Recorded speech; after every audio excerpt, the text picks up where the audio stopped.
ಕನ್ನಡ ನಾಡು, ಇದು ಕನ್ನಡಿಗರ ನಾಡಿಮಿಡಿತ.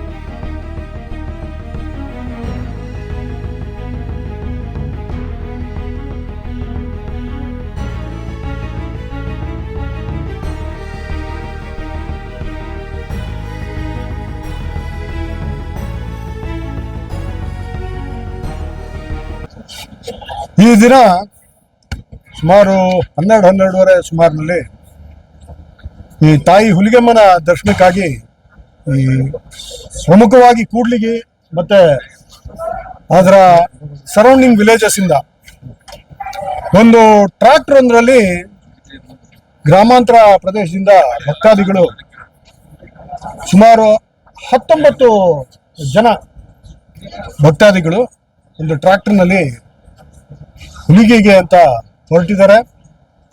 ಇವರು ನಮ್ಮ ಹೊಸಪೇಟೆ ಮುನ್ರಾಬಾದ್ ಬಾರ್ಡರ್ ಅಲ್ಲಿ ಬರ್ತಾ ಇರ್ಬೇಕಾದ್ರೆ ಒಂದು ಟ್ಯಾಂಕರ್ ಒಂದು ಹಿಂದಿನಿಂದ ಬಂದು ಬಹಳ ಬಲವಾಗಿ ಗುದ್ದಿದ್ದಾನೆ. ಈ ಒಂದು ಘಟನೆಯಿಂದಾಗಿ ಆ ಟ್ರ್ಯಾಕ್ಟರ್ ಚಾಲಕ ಟೋಟಲ್ ಆಗಿ ಔಟ್ ಆಫ್ ಕಂಟ್ರೋಲ್ ಆಗಿ ಒಂದು ಡಿವೈಡರ್ಗೆ ಹೊಡೆದು ದುರದೃಷ್ಟವಶಾತ್ ಆ ಟ್ರ್ಯಾಕ್ಟರ್ ಹೈವೇಯಿಂದ ಅಲ್ಲಿ ಪಕ್ಕದಲ್ಲಿ ಏನು ಗಾರ್ಜ್ ಇದೆ, ಒಂದು ಹಳ್ಳ, ದೊಡ್ಡ ಒಂದು ಗಾರ್ಜ್ ಇದೆ, ಅದಕ್ಕೆ ಬಿದ್ದು ಈಗ 6 ಜನ ಮೃತ ಹೊಂದಿದ್ದಾರೆ. ಈ ಉಳಿದ ವ್ಯಕ್ತಿಗಳಲ್ಲಿ 4 ಜನ ಇಲ್ಲಿ ಹೊಸಪೇಟೆ 100 ಬೆಡ್ ಹಾಸ್ಪಿಟಲಲ್ಲಿ ಟ್ರೀಟ್ಮೆಂಟ್ ತಗೊಳ್ತಾ ಇದ್ದಾರೆ. ಇನ್ನು 9 ಜನನ ಹೆಚ್ಚಿನ ಚಿಕಿತ್ಸೆಗೆ ಕೊಪ್ಪಳಗೆ ರೆಫರ್ ಮಾಡಲಾಗಿದೆ. ಅದರಲ್ಲಿ ಇನ್ನೂ 2 ಪರಿಸ್ಥಿತಿ ಸ್ವಲ್ಪ ಸೂಕ್ಷ್ಮ ಆಗಿದೆ ಅಂತ ನಮ್ಮ ಡಾಕ್ಟರ್ಸು ತಿಳಿಸಿದ್ದಾರೆ. ಈಗಾಗಲೇ ಏನು ಈ ಅಪರಾಧ ಎಸಗಿರುವ ಈ ಕೃತ್ಯದ ಹಿಂದಿನ ಆ ಟ್ಯಾಂಕರ್ನ ಚಾಲಕ ಆತನನ್ನು ಈಗಾಗಲೇ ವಶಕ್ಕೆ ಪಡೆದು ನಾವು ಈಗಾಗಲೇ ವಿಚಾರಣೆ ಪ್ರಾರಂಭಿಸಿದ್ದೇವೆ. ಘಟನಾ ಸ್ಥಳಕ್ಕೆ ಘಟನೆ ನಡೆದ ಕೂಡಲೇ SP ವಿಜಯನಗರ ಮತ್ತು SP ಕೊಪ್ಪಳ್ ಇಬ್ಬರು ಧಾವಿಸಿ ಪೊಲೀಸ್ ಇಲಾಖೆಯಿಂದ ಈಗಾಗಲೇ ಏನೇನು ಕ್ರಮಗಳಾಗಬೇಕಾಯ್ತು ಆಗಿದೆ.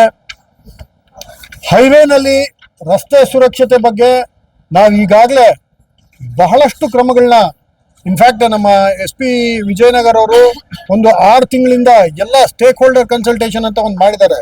ಇದು ಸಂದರ್ಭ ಅಲ್ಲ ಅದನ್ನು ಎಕ್ಸ್ಪ್ಲೇನ್ ಮಾಡೋದಕ್ಕೆ, ಇನ್ನೊಂದು ಸಂದರ್ಭದಲ್ಲಿ ಬಹಳ ಸುದೀರ್ಘವಾಗಿ ತಿಳಿಸ್ತೀನಿ ತಮಗೆ. ಅಂದರೆ ಎಲ್ಲ ಡಿಪಾರ್ಟ್ಮೆಂಟ್ಸು, PWD, ರೋಡ್ ಇಂಜಿನಿಯರಿಂಗ್, ಆಮೇಲೆ ಕೆಲವು ಕಾಲೇಜು ಪ್ರೊಫೆಸರ್ಸು ಎಲ್ಲಾರನ್ನೂ ಕರ್ಕೊಂಡೋಗಿ ಬ್ಲೈಂಡ್ ಸ್ಪಾಟ್ಸ್ನ ಐಡೆಂಟಿಫೈ ಮಾಡಿ ಈ ಥರ ಸಾಕಷ್ಟು ವಿಚಾರಗಳ ಬಗ್ಗೆ 2 ಜಿಲ್ಲೆ SP ಗಳು ಗಮನ ಹರಿಸ್ತಾ ಇದ್ದಾರೆ. ಇದೊಂದು ಬಹಳ ದುರದೃಷ್ಟವಶಾತ್ ಆಗಿರುವಂಥ ದುರ್ಘಟನೆ ಆಗಿದೆ. ಸಂಪೂರ್ಣ ತನಿಖೆ ಮಾಡಿ ನಾವು ಸೂಕ್ತವಾದ ಒಂದು ಆರೋಪ ಪಟ್ಟಿನ ನ್ಯಾಯಾಲಯಕ್ಕೆ ಸಲ್ಲಿಸ್ತಾರೆ. ಕಾರಣ ನಾನು ತಮಗೆ ತಿಳಿಸಿದ ಹಾಗೆ ಒಂದು ಟ್ಯಾಂಕರ್ ಬಂದು ಟ್ರ್ಯಾಕ್ಟರ್ಗೆ ಹೊಡೆದಿರೋದು, ಇದು ಪ್ರಾಥಮಿಕ ಈ ಹಂತದಲ್ಲಿ. ಓಕೆ, ಆ ಚಾಲಕನ ಪರಿಸ್ಥಿತಿ ಏನು ಎಲ್ಲ ಈಗ ಅವರ ವೈದ್ಯಕೀಯ ಮಾಡಿಸ್ತಾರೆ, ಅವರ ಚರಿತ್ರೆ ನೋಡ್ತಾರೆ. ಈ ಹಿಂದೆ ಯಾವ್ದು ಆಕ್ಸಿಡೆಂಟ್ಗಳಲ್ಲಿ ಆತ ಇನ್ವಾಲ್ವ್ ಇದ್ನ, ಅದು ಯಾವ ಕಂಪನಿ, ಯಾಕೆ ನೀವು ಯೋಚಿಸಿದ್ರು ಎಲ್ಲ ನೋಡಿ, ಇದಕ್ಕೆ ಯಾವುದೇ ರೀತಿ ಬೇರೆ ಏನಾದರೂ ಡೈಮೆನ್ಷನ್ಸ್ ಇದ್ರೆ ಅದನ್ನೆಲ್ಲ ತನಿಖೆಯಲ್ಲಿ ಅಳವಡಿಸ್ಕೊಂಡು ಯಾರೇ ಕಾರಣಕರ್ತರಿದ್ರು ಅವರ ಮೇಲೆ ಎಲ್ಲ ಕಠಿಣವಾದ ಕಾನೂನು ಕ್ರಮ ಆಗ್ತದೆ. ಅದೃಷ್ಟ ಸಂಗತಿ, ನಮ್ಮ ಮುನ್ರಾಬಾದ್ ಹತ್ರ ಇವತ್ತು ನಮ್ಮ ಸಂಡೂರು ತಾಲೂಕು ಹಾಗೂ ಕೂಡ್ಲಿಗಿ ತಾಲೂಕಿಂದ ಹೋಗ್ತಾ ಇದ್ದಂತ 19 ಜನ ಹುಡುಗಮ್ಮ ಜಾತ್ರೆಗೆ ಅಂತ ಹೋಗ್ತಾ ಇದ್ರು ಟ್ರ್ಯಾಕ್ಟ್ರಲ್ಲಿ. ಹಿಂದೆಯಿಂದ ಲಾರಿ ಬಂದು ಗುದ್ದಿ ಅದು ಕೆಳಗೆ ಉರುಳು ಬಿದ್ದಿದೆ ಟ್ರ್ಯಾಕ್ಟ್ರು ಅಂತ. ಅದರಲ್ಲಿ 19 ಜನದಲ್ಲಿ 6 ಜನ ಹಸನಿಗಿದ್ದಾರೆ. ಸೊ ಅವ್ರನ್ನೆಲ್ಲ ಇಲ್ಲಿ ಪೋಸ್ಟ್ ಮಾರ್ಟಮ್ ನಡೀತಾ ಇದೆ. ಇನ್ನ 6 ಜನ ಇಲ್ಲಿ ಅಡ್ಮಿಟ್ ಆಗಿದ್ದಾರೆ ನಮ್ಮ ಗೌರ್ಮೆಂಟ್ ಹಾಸ್ಪಿಟಲ್. ಇನ್ನ 9 ಜನ ನಮ್ಮ ಕೊಪ್ಪಳ ಹಾಸ್ಪಿಟಲ್ ಅಡ್ಮಿಟ್ ಆಗಿದ್ದಾರೆ. ಸೊ ಸತ್ತವರ ಆತ್ಮಕ್ಕೆ ಶಾಂತಿ ಕೊಡ್ತೀನಿ. ಅವ್ರ ಮನೆಯವ್ರಿಗೆಲ್ಲ ಈ ಒಂದು ಸಾವು ಧೈರ್ಯ ತಂದ್ಕೊಂಡ್ಲಿ ಅಂತ ನಾನು ಈ ಸಂದರ್ಭದಲ್ಲಿ ಕೇಳ್ಕೊಳ್ತೇನೆ.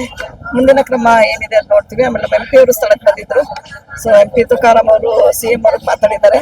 ಸತ್ತಂತ ಪ್ರತಿಯೊಬ್ಬ ವ್ಯಕ್ತಿಯ ಕುಟುಂಬಕ್ಕೆ ಅವರು 5 ಲಕ್ಷ ಪರಿಹಾರ ಕೊಡ್ಬೇಕು ಅಂತ ಅನೌನ್ಸ್ ಮಾಡಿದ್ದಾರೆ. ಗಾಯಾಳು ವೆಚ್ಚ ಅವರೇ ಭರಿಸ್ತಾರೆ. ಗಾಯಡು ವೆಚ್ಚ MP ಅವರು ಭರಿಸ್ತೀವಿ ಅಂತ ಹೇಳಿದ್ರು.